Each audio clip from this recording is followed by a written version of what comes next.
Hello all. इस lecture में हम एक अकाउंटिंग कन्वेंशन देखते हैं। और ये अकाउंटिंग कन्वेंशन जो है आपकी सबसे इम्पोर्टेंट कन्वेंशंस में से एक है। और ये है कंजर्वेटिज्म कंसेप्ट। तो आपका जब भी एग्जाम होगा और ये चैप्टर जब आता है तो ये जरूर आती है एग्जाम में। तो इसका मतलब क्या है, और ये अकाउंटिंग में बहुत इंपॉर्टेंट कंसेप्ट है। और काफ़ी सारी चीज़ें इस कंसेप्ट के अकॉर्डिंग हम लोग अकाउंटिंग में करते हैं। तो कंजर्वेटिज्म वर्ड का मतलब क्या होता है? जो लोग कंजर्वेटिव होते हैं। तो कंजर्वेटिव वर्ड का मतलब क्या होता है? कंजर्व करते हैं जो लोग। कंजर्व कंजर्व जो वर्ड है, कंजर्व वर्ड से बना है कंजर्वेटिज्म। कंजर्व मतलब वो लोग जो बचाते ज्यादा हैं, खर्च कम करते हैं। या प्रूडेंस, प्रूडेंस का मतलब क्या होता है? समझदारी। समझदार तो वही लोग होंगे जो कम खर्च करेंगे। ठीक है। तो ये कंसेप्ट क्या कहती है? इस कंसेप्ट को हम हिंदी में बोल सकते हैं कंजूस का फॉर्मूला। ठीक है। तो ये कंसेप्ट क्या कहती है कि बिजनेस में अगर आप बिजनेस कर रहे हो तो एक तो होते हैं आपके फ्यूचर में लॉसेस होने वाले होते हैं, आपको ऑलरेडी पता होता है। ठीक है। तो इसका बेस्ट एग्जांपल क्या हो गया? जैसे कि आपके डेटर्स हैं। डेटर्स कौन होते हैं? जिनको आप उधार सामान बेचते हो।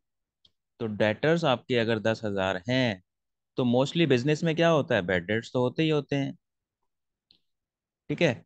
तो यानी कि फ्यूचर में आपको लग रहा है इस 10,000 में से 1,000 रुपये हमारे डूब जाएंगे। डूब जाएंगे मतलब वो डेटर जो पैसे नहीं देंगे, 1,000 रुपये। ठीक है। तो बैड डेट्स तो बिजनेस में होता रहता है। तो बैड डेट्स जो होने वाले हैं, जो फ्यूचर पॉसिबल लॉस है, इसको बोलेंगे हम फ्यूचर पॉसिबल लॉस। तो ये फ्यूचर पॉसिबल लॉस है और ये होता ही होता है। नॉर्मली बिजनेस को पता रहता है कि जितने भी ये वो उधार सामान बेचता है उसमें कुछ ना कुछ लोग पैसे वापस नहीं करते हैं, बैड डेट्स हो जाते हैं। तो फ्यूचर पॉसिबल लॉसेस के लिए आप पहले से ही तैयारी कर लो। तो पहले से ही जो आने वाले खर्चों की हम तैयारी करते हैं, उनके लिए हम क्या बना लेते हैं? प्रोविजन बना लेते हैं। ठीक है। यानी कि प्रोविजन ऐसे खर्चे होते हैं जो फ्यूचर में होने वाले होते हैं, उनकी अमाउंट हमें पता नहीं होती है, अंदाजे के हिसाब से हम बना लेते हैं। तो हो सकता है कि हमें लग रहा है कि 1,000 रुपये डूब जाएंगे, या फिर हो सकता है कि 500 रुपये भी डूब सकते हैं। ठीक है। तो इसमें ज्यादा समझदारी किसमें है कि हम 1,000 का प्रोविजन बना लें। तो यानी कि ये कंसेप्ट यही कहती है कि फ्यूचर के जो पॉसिबल लॉसेस हैं आपके, उनके लिए आप तैयारी कर लो पहले ही। ठीक है। आपका भी कोई फ्यूचर में अगर आपको लग रहा है कि लॉस होने वाला है या फिर फ्यूचर में कोई खर्चा क्रिएट होने वाला है, ठीक है, तो आप क्या करोगे? अपनी इनकम से कुछ ना कुछ पैसे बचा लोगे, जिससे कि उसकी आप तैयारी कर लो, उस लॉस की या उस खर्चे की। ठीक है। तो कंजर्वेटिज्म कंसेप्ट यही कहती है कि आप फ्यूचर पॉसिबल लॉसेस जो आपके हो सकते हैं उनके लिए आप तैयारी कर लो। तैयारी कैसे करोगे? तैयारी आप करोगे प्रॉफिट में से कुछ जो पैसे होते हैं निकाल के अलग रख लोगे उस खर्चे के लिए। ठीक है। तो उस खर्चे के लिए आपने अलग पैसे निकाल के रख लिए, यानी कि आपने उसका प्रोविजन बना दिया। ठीक है। और ऐसे ही फ्यूचर पॉसिबल प्रॉफिट्स होते हैं। हो सकता है कि फ्यूचर में आपको लग रहा हो प्रॉफिट हो जाएगा, तो आप उसको इग्नोर कर दोगे। यानी कि जब फ्यूचर प्रॉफिट होगा, फ्यूचर पॉसिबल प्रॉफिट होगा, जब होगा तभी देख लेंगे, तभी उसकी एंट्री कर देंगे। लेकिन अगर आपको लग रहा है कि फ्यूचर में लॉस हो सकता है, तो उसकी तैयारी आप एडवांस में अभी से कर लोगे। उसको हम बोलते हैं प्रोविजन। तो प्रोविजन फॉर बैड डेट्स जो बनाया जाता है वो बेस्ट एग्जांपल होता है कंजर्वेटिज्म कंसेप्ट का। तो अकाउंटिंग में जितने ही प्रोविजन बनाए जाते हैं, हम कह सकते हैं कि कंजर्व कन्वेंशन ऑफ या कंसेप्ट ऑफ कंजर्वेटिज्म के अकॉर्डिंग बनाते हैं। और ये कंसेप्ट क्या बोलती है? Prepare for future possible losses and ignore future possible gains. तो ये मैंने आपको अभी एक्सप्लेन कर दिया है। इसका मतलब क्या है?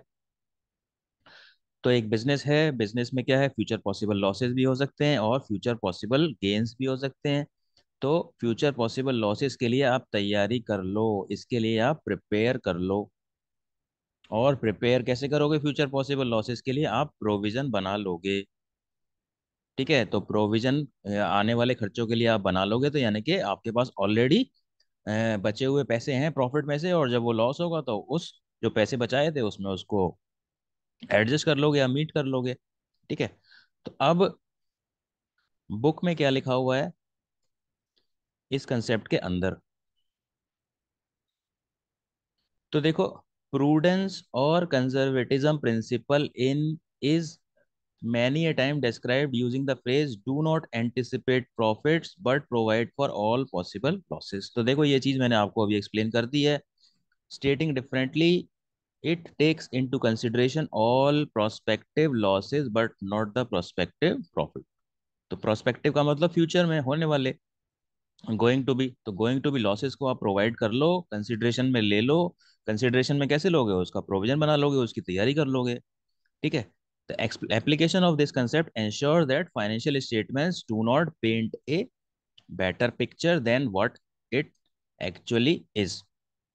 तो यानी कि देखो, अगर आप फ्यूचर लॉसेस के लिए तैयारी नहीं करोगे तो ऑफ कोर्स आपका हो सकता है कि प्रॉफिट ज़्यादा दिखाए। ठीक है। तो उसको, प्रॉफिट को ठीक करने के लिए आपको पता है कि फ्यूचर में पैसे डूबने वाले हैं, तो अलग से ही या फिर पहले से ही उसका आप प्रॉफिट घटा लो उस अमाउंट से जो आपका लॉस फ्यूचर में होने वाला है। For example, closing stock is valued at lower of the cost or net realizable value, or making the provision for doubtful debts and discount on debtors in anticipation of bad debts and discount। तो मैंने तो debtor का आपको बता ही दिया था कि उसके लिए आप बैड डेट्स का प्रोविजन बनाते हो और आप डिस्काउंट डिस्काउंट भी देते हो डेटर्स को। तो डिस्काउंट भी तो आपके लिए लॉस है, ठीक है, या एक्सपेंस है। ठीक है। तो इसके लिए भी आप पहले से ही प्रोविजन बना लेते हो। तो आप क्या प्रोविजन बनाते हो, प्रोविजन फॉर डाउटफुल डेट्स और प्रोविजन फॉर डिस्काउंट। और जो क्लोजिंग स्टॉक की जब वैल्यूएशन करते हैं, जब हम फाइनल अकाउंट्स बनाते हैं, तो क्लोजिंग स्टॉक की वैल्यू मान लो 10,000 रुपये, लेकिन उसकी मार्केट वैल्यू 9,000 रुपये। तो जो कम होगा उस पे उसको दिखाओ। तो ये कहता है ये प्रिंसिपल, प्रूडेंस और conservatism principle prescribe that anticipated expenses and losses should be accounted. यानी कि उनकी एंट्री अभी कर लो। शुड बी अकाउंटेड का मतलब क्या है, उसकी अकाउंटिंग कर लो। अकाउंटिंग करने का मतलब क्या है, उसकी एंट्री कर लो। ठीक है। दस एज ए रिजल्ट लाइबिलिटी में बी overstated.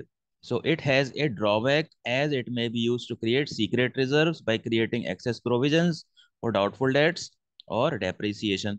तो हो सकता है कि देखो कुछ बिजनेसेस को अगर 1,000 रुपए का प्रोविजन बनाना है तो उसने 5,000 का बना दिया। ठीक है। तो यानी कि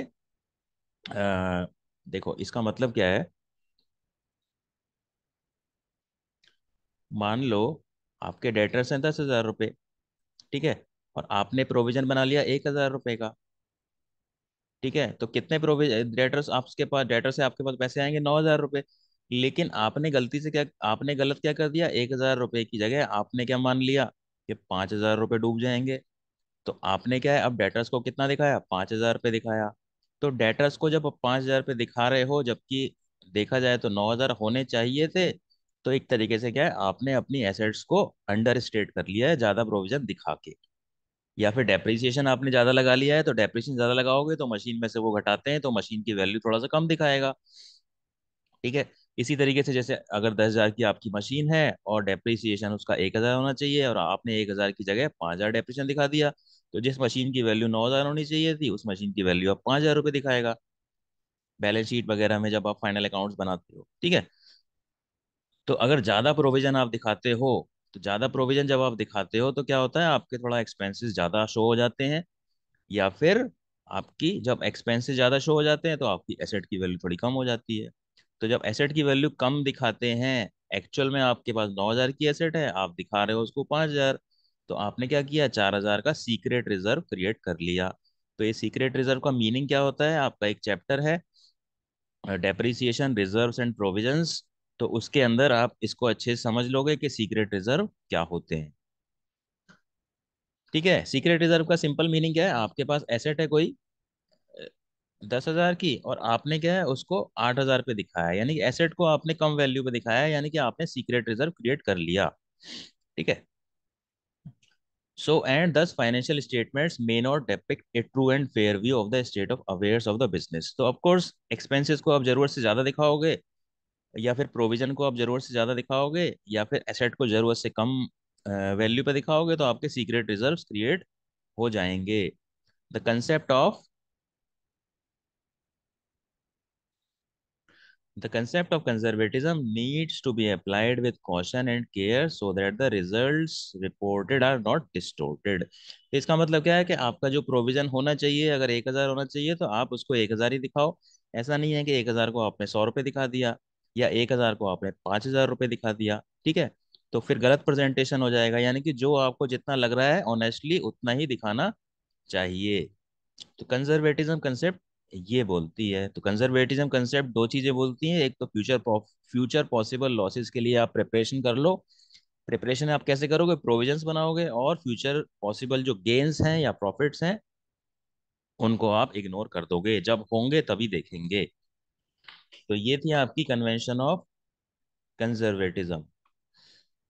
so that is it for this lecture, thank you.